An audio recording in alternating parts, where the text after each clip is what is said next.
Hello students. आज हम लोग महाजनपद काल के गणतंत्रों के विषय में जानेंगे। पिछले वीडियो में मैंने महाजनपद काल के विषय में बतलाया और 16 महाजनपदों का विश्लेषण किया था। आज हम लोग गणतंत्र के बारे में जानेंगे। प्राचीन भारतीय इतिहास में शासन के दो स्वरूप देखने को मिलते हैं। एक तो राजतंत्र जो वंशानुगत राजतंत्र और दूसरा गणतंत्र। और ये दोनों शासन पद्धतियों का उल्लेख हमें ऋग्वेद में भी मिलता है। 600 बीसी जो कि राजनीतिक क्रांति का युग है, इस युग में 16 बड़े बड़े महाजनपदों का निर्माण हुआ था। लेकिन इस युग में गणतंत्र का भी अस्तित्व था और कई गणतंत्र बहुत अधिक शक्तिशाली भी थे, जैसे कुशीनारा का मल्ल और वज्जी संघ जो 8 गणराज्यों का समूह था। आपको मैं बता दूं कि गणतंत्र जो भारत में गणतंत्र का जो विश्लेषण या जो पहली बार जो बताया गणतंत्र के विषय में, उनका नाम रिज डेविड्स था। रिज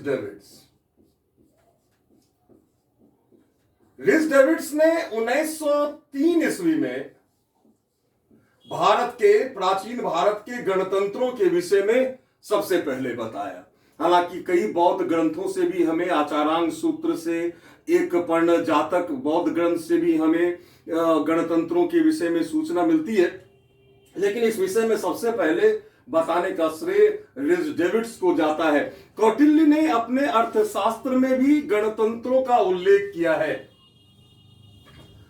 कौटिल्य के अर्थशास्त्र में 2 तरह के गणतंत्र बताए गए हैं।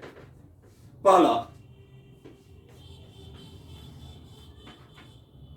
वार्ता शास्त्रोपजीवी,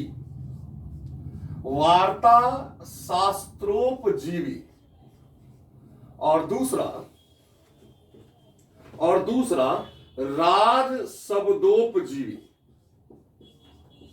अर्थशास्त्र में 2 तरह के गणतंत्रों का उल्लेख मिलता है।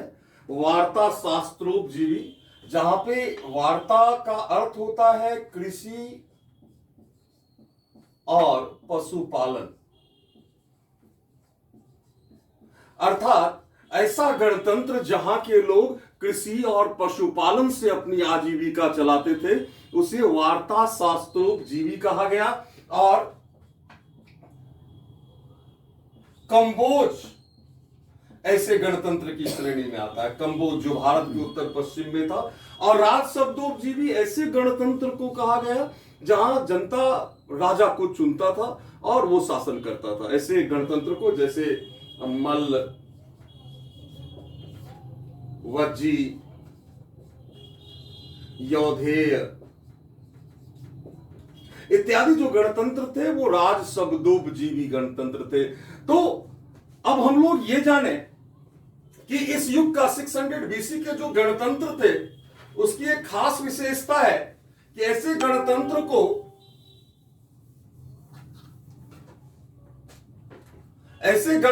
को अभिजात तंत्रीय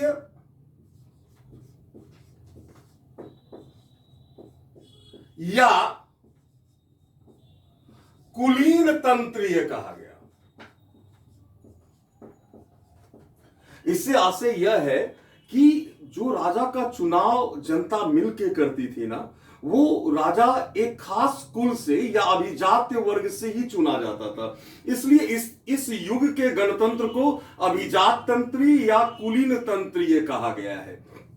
आइए हम लोग जाने 600 बीसी के महत्वपूर्ण गणतंत्रों के बारे में। हालांकि 16 महाजनपद में भी कुछ गणतंत्रों की चर्चा हुई थी, जैसे वज्जी गणतंत्र, कुशीनारा का मल्ल गणतंत्र, ये सब बड़े गणतंत्र थे। और भी कई महत्वपूर्ण गणतंत्र महाजनपद काल में हैं, जिसमें पहला महत्वपूर्ण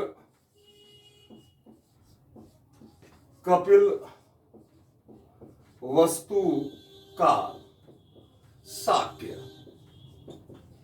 यह गणतंत्र नेपाल की तराई में अवस्थित था। इसके उत्तर में हिमालय, उत्तर पश्चिम में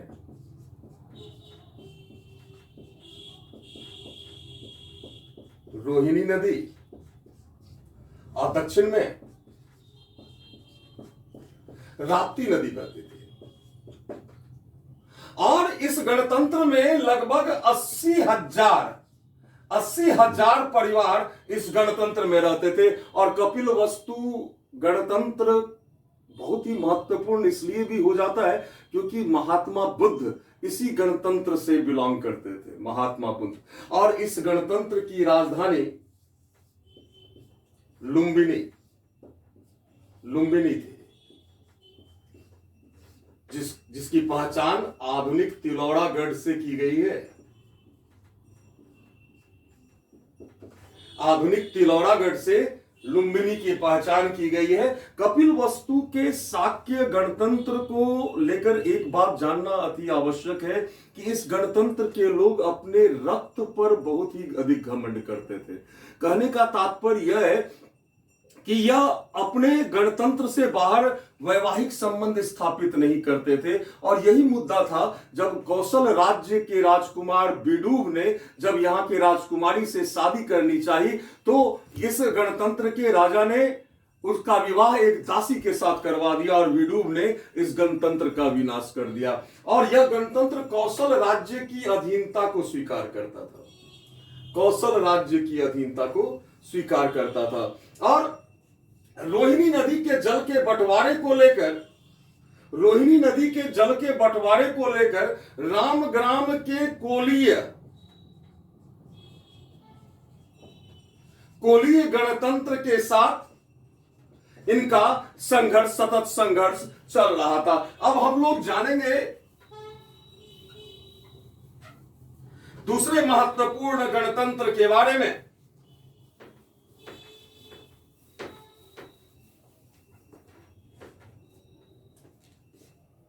दूसरा महत्वपूर्ण गणतंत्र रामग्राम का कोलीय वंश, रामग्राम का कोलीय वंश।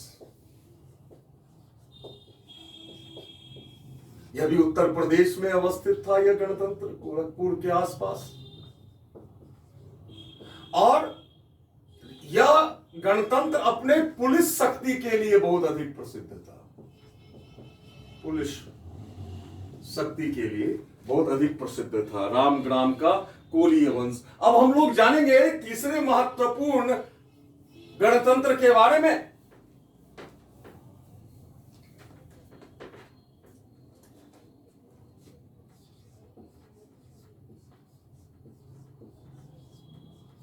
सुमसुमगिरी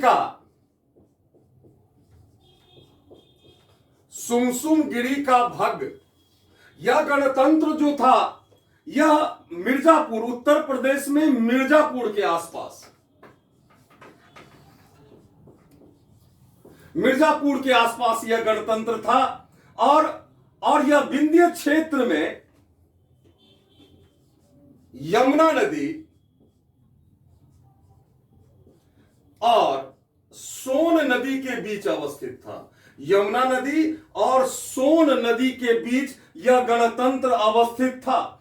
अब हम लोग जानेंगे नेक्स्ट गणतंत्र के बारे में।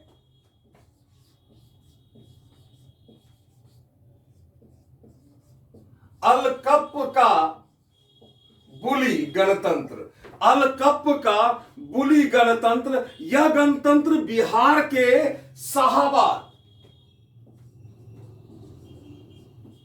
शाहाबाद आड़ा जिले के आसपास अवस्थित था। और इसकी जो राजधानी थी वो वेठद्वीप थी, इसकी राजधानी वेठद्वीप थी। अब हम जानेंगे नेक्स्ट महत्वपूर्ण गणतंत्र।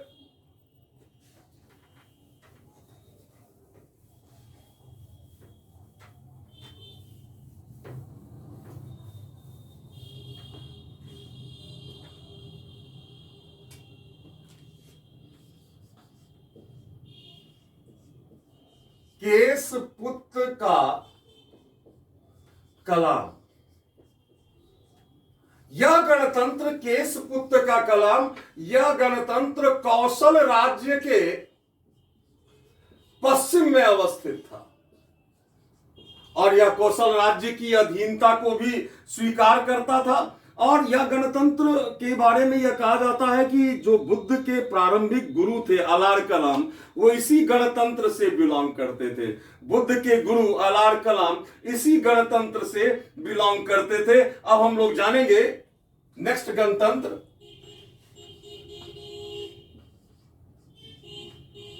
कुशिनारा और पावा का मल्ल। कुशिनारा और पावा का मल्ल, ये लोग अपने आप को लक्ष्मण, रामायण के पात्र हैं। लक्ष्मण रामायण महाकाव्य की, उनके पुत्र चंद्रकेतु, जो मल्ल लोग थे वो अपने आप को लक्ष्मण के पुत्र चंद्रकेतु का वंशज अपने आप को कहते थे। और यह बहुत ही महत्वपूर्ण गणतंत्र है।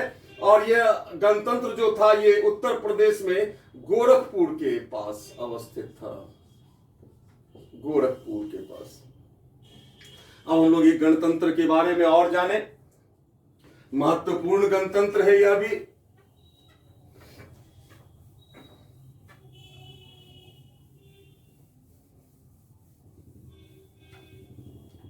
यह गणतंत्र है